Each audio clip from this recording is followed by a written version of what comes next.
Donc, on va présenter le logiciel XL Pro, qui est un logiciel produit développé par le grand. Donc, voici la barre de menu. Là, on a la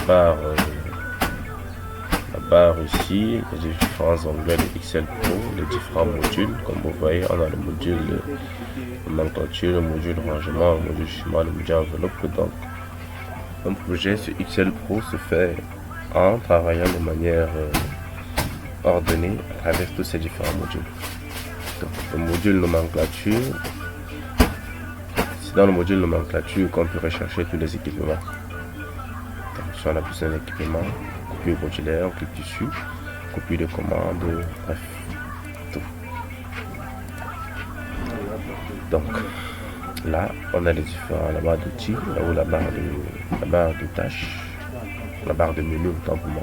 On peut créer un nouveau projet, on peut ouvrir un projet existant, on peut enregistrer un enregistrement actif durant l'étude, enregistrer sous un dossier d'impression, aperçu avant impression, exportation du document.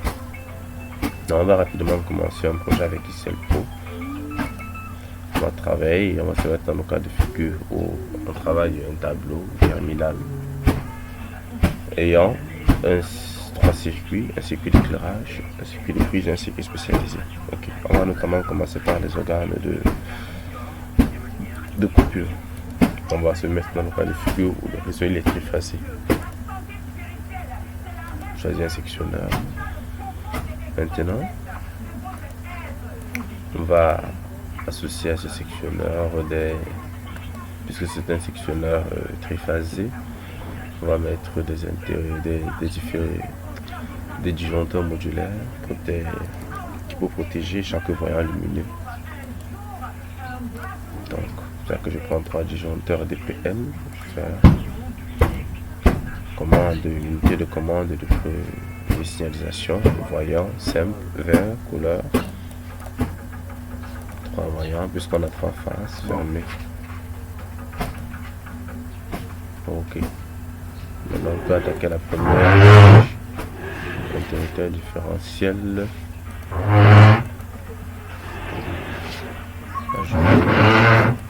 Bascule. On va choisir 5 circuits d'éclairage. Ajouter au projet. Bascule vers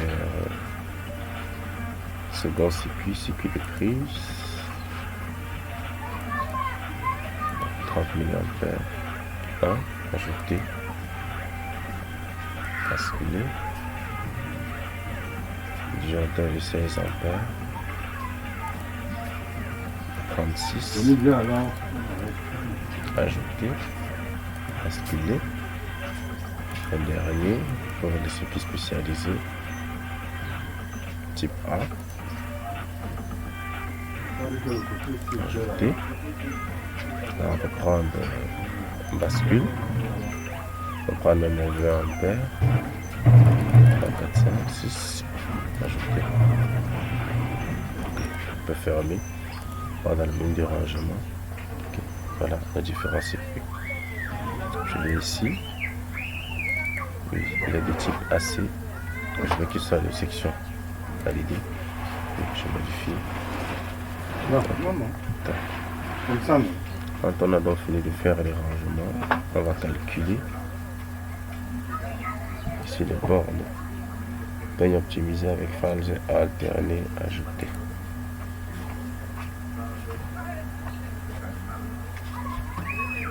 Ok. Peigne optimisé avec phase alternée ajoutée.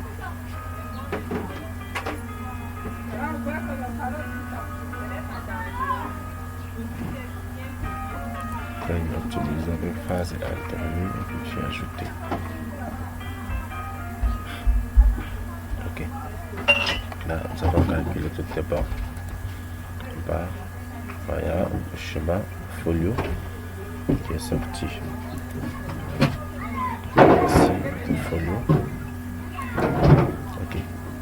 Si nous voulons faire ressortir ceci seulement sur notre folio, on peut le faire Demain, on va aller dans le menu rangement. Cette barre-ci représente une page dans le folio. Vous allez voir, je vais décaler tout ceci en dessous de cette barre. Et vous allez voir, celui-ci sera seul dans son folio.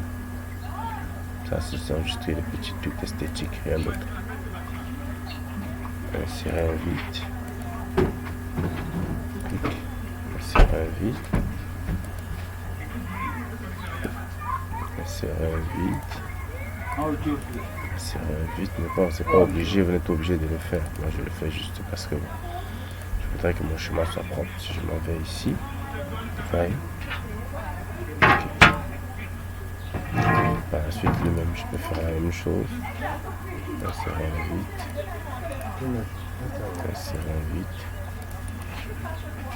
Insérer un vide. Je fais la même chose pour lui. Insérer un vide. Insérer un vide. Ok.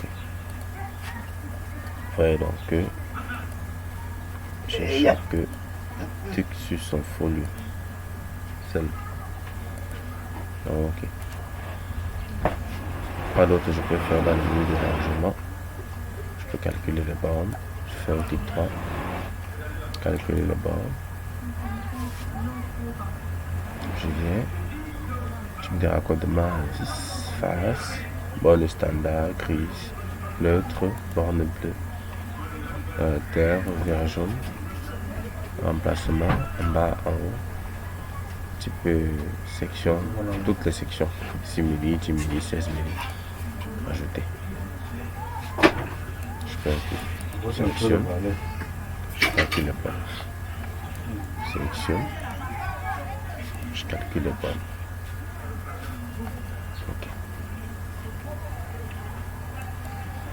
Donc, quand j'ai donc fini de faire, de classer mes équipements dans le menu du rangement, je passe au schéma. Je vérifie. Voilà. Je vais bien placer. Il est là. Ok. Donc, ce menu-ci va me permettre de rentrer un certain nombre d'informations. Par exemple, je vais cliquer sur Zoom, ce niveau. Pour rentrer les informations, c'est simple. Tension nominale, on a dit que c'est le triphasé. Je vais rentrer le 300. 350. Ok. La puissance, vous devriez avoir effectué un bilan de puissance avant. IK 1 max, ce sont les courants de court-circuit. Vous devez maîtriser les différents courants de court-circuit selon les équipements que vous choisissez. Donc, le courant de court-circuit max ici, c'est encore le pouvoir de coupure. On peut l'assimiler à ça. Donc, à chaque fois vous rentrez seulement les valeurs, je prends n'importe quoi, disons peut-être.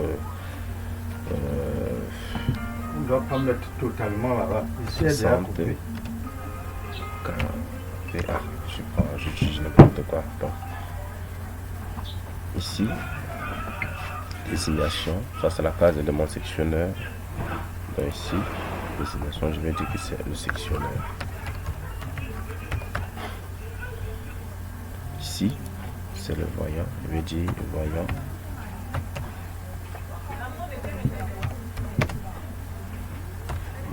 Comme ça, on voit d'abord. Phase 1. Ouais, vous rentrez la même chose partout. Ici, voilà en phase 2, ici, voilà en phase 3. La puissance, vous devez connaître la puissance de votre circuit. C'est important de faire le plan de puissance. Étant donné que nous avons un sectionneur de 63 ampères, si on fait 63 ampères, il faut faire attention. Ici, on aura la puissance de notre circuit. La puissance de ce circuit est également équivalente à cette puissance ici. Donc je ne l'ai pas calculé banalement, je vais mettre 60 kVA. Donc vous devez faire le plan de puissance avant. La longueur, ça c'est la longueur qui tend de la source pour votre sectionneur. Donc le temps du compteur pour votre sectionneur, on peut mettre 15 mètres, supposons. Donc mettons 10 mètres. La section du câble, vous avez dimensionné la section du câble, je ne sais pas, peut-être 10 milli. Type de câble, 8000.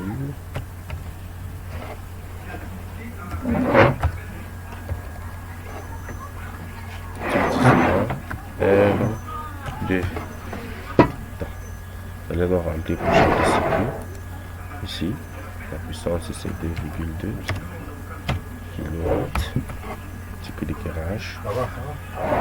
Le mètre, comme c'est la distance qui va quitter du sectionneur pour votre premier disjoncteur. Ça n'atteint même pas 1 mètre. Donc vous mettez 0,5.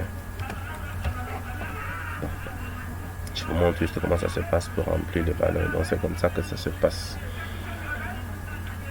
Donc quand on a rempli les valeurs, le tout, ici vous devez remplir dans les valeurs là partout ici. On passe à la deuxième page. Ici c'est un peu différent. Là on va écrire circuit éclairage. Circuit éclairage. Ok. Vous devez rentrer la puissance. Vous devez connaître et calculer la puissance de vos équipements.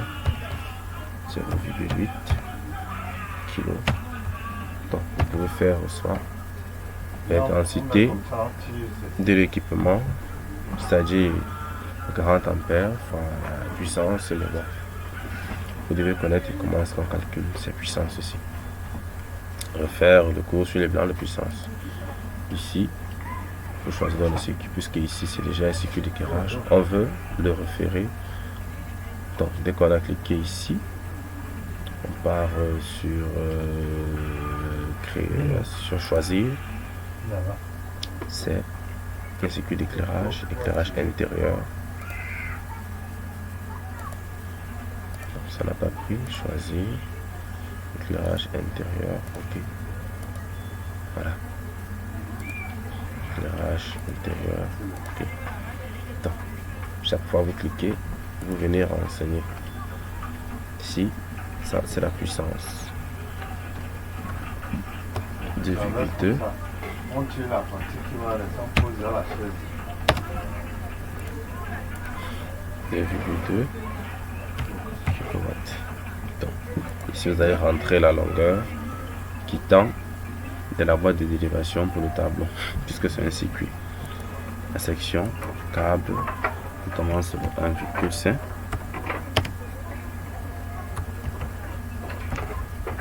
Le type de câble, toujours le U1000.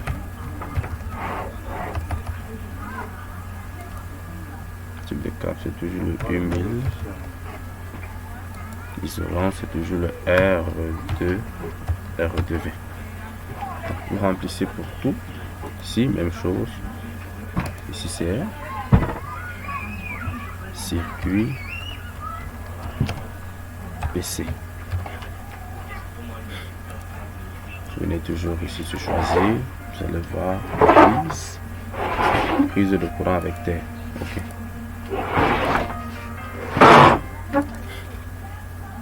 Prise de courant avec terre. Ok. Prise de courant avec terre. Ok. Vous rentrez la puissance. Vous devez maîtriser le calcul de puissance. La longueur, c'est la longueur qui tend de la prise et qui ressort l'alimentation pour le tableau. Peut-être 5 mètres. De la section 2,5. Type de câble U1000. Si on met comme ça, si je soulève là-bas, R2V. Okay. Circuit spécialisé. Désignation. Circuit spécial.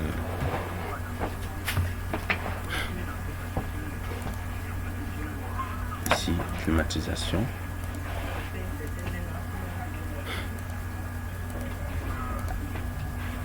C'est pas... vous venez choisir ici, climatisation, il y a chauffe-eau. Choisissez selon votre système, selon votre installation. Plaque à sèche-linge, je sais pas. Tout ce que vous voulez. Là, vous renseignez dans les puissances des différents équipements. Et tout. Donc, Normalement, elle va pouvoir. C'est un peu ça. Donc, merci.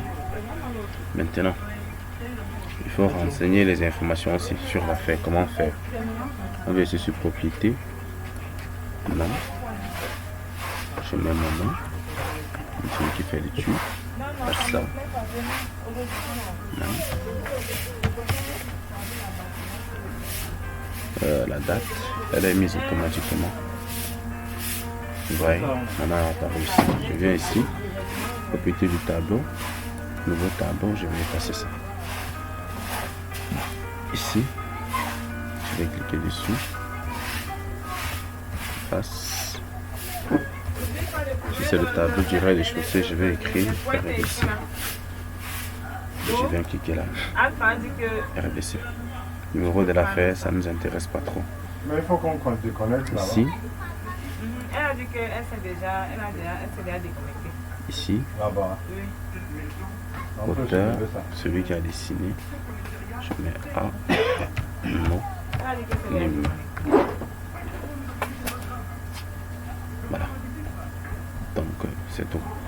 C'est toutes les informations dont vous avez besoin. Quand vous avez fini de rentrer les informations qui sont ici, on vient à enveloppe. On choisit notre enveloppe. Par défaut, Excel Pro nous a donné déjà une enveloppe. Là, voici. Voici son liste de protection. Vous pouvez choisir si la porte sera transparente ou pas. Vous pouvez choisir notre coffret. Ça dépend de vous. Mais Excel Pro nous a donné ce coffret par défaut. Voilà. On a dans le nombre de modules disponibles. On ne peut pas réduire. Voilà, parce qu'on a déjà fait le calcul de borne. On fait la visualisation. Voilà la visualisation. Donc, on peut réduire ceci. On fait un clic droit, on a dit option. On a dit oui. On dit que c'est deux rangées. Oui. Ok, ça revient à deux rangées. Ici, fond, châssis, avec appareillage, avec plastron, avec la porte. Donc, comme vous avez fini de faire tout ça, étiquette ici, vous avez déjà, oh, c'est pas très intéressant. Comme ça sont les différentes bords. Pas très intéressant. Le bilan de l'affaire, voilà le bilan de votre affaire. Fabricant, les références, les quantités et les produits, les différents équipements. Bornes de jonction à vis, tout ce que vous avez eu comme équipement dans votre projet. Voici ça. Bilan de l'affaire, RDC, quantité, tarif. Bon, ça va vous proposer une espèce de défi, mais sauf que là, nous ne sommes pas en euros. Ça va laisser votre matériel, le chiffrage, tout ça. Le bon de commande, pour effectuer le bon de commande directement. Vous voyez que là, c'est en euros. Le capitulatif technique, voilà, le capitulatif technique de votre coffret. Le capitulatif commercial, arborescence. Donc, là, on a un seul projet. C'est pour cela qu'on a un seul tableau. Si on avait peut-être eu deux tableaux, ça allait nous présenter les différents tableaux. Donc, si on travaille peut-être dans le cas d'un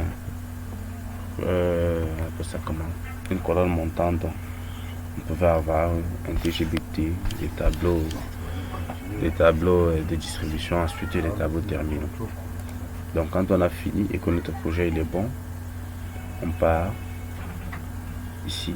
Bon, admettons par exemple que j'ai fini de travailler et que je veux travailler sur un nouveau tableau, peut-être le travaux du coffret du numéro 1. Je viens simplement ici, je vais cliquer sur le nouveau tableau. Et quand je vais cliquer sur le nouveau tableau, je vais encore le redimensionner, comme j'ai fait le premier. Je vais le traiter, net comme j'ai traité le premier. Après, quand je vais venir ici sur traiter dossier, tous les éléments que je vais choisir vont être dupliqués en deux. Table de rangement, ça ne nous sert à rien. Ça c'est pour le projet. Les schémas, oui. On ajoute. Vue de forme, ça ne nous intéresse pas. Châssis, oui. Avec appareillage, oui. Plastron, oui. Porte, oui. Ok. Récapitulatif thermique, gestion thermique, non, ça ne nous intéresse pas. Étiquette et liste du matériel, oui. Le chiffrage ne nous intéresse pas parce que c'est en euros. Si nous étions en euros, oui. Matériel, chiffrage, matériel segmenté, non plus. Bon de commande, non plus. Récapitulatif technique, oui. Récapitulatif d'implémentation, bon, ça dépend. Liste du matériel avec repérage, oui. Liste des tableaux de l'affaire. Il n'y en a qu'un seul tableau. Liste des matériels de l'affaire. Bon, on peut aussi mettre ça. Quand on a fini, bref, selon notre usage, on va lancer aperçu avant impression.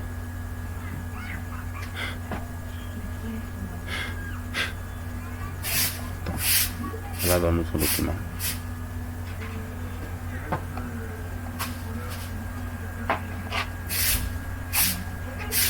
Voilà. Ici je vais l'imprimer, créer PDF. Je spécifie, je dis que je veux que ça aille dans mon bureau. Bureau, spécifie. Formation.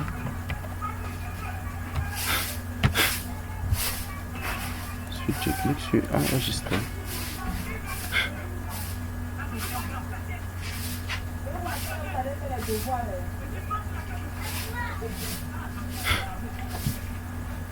Ok. Ici je vais à mon bureau. Voilà mon document formation.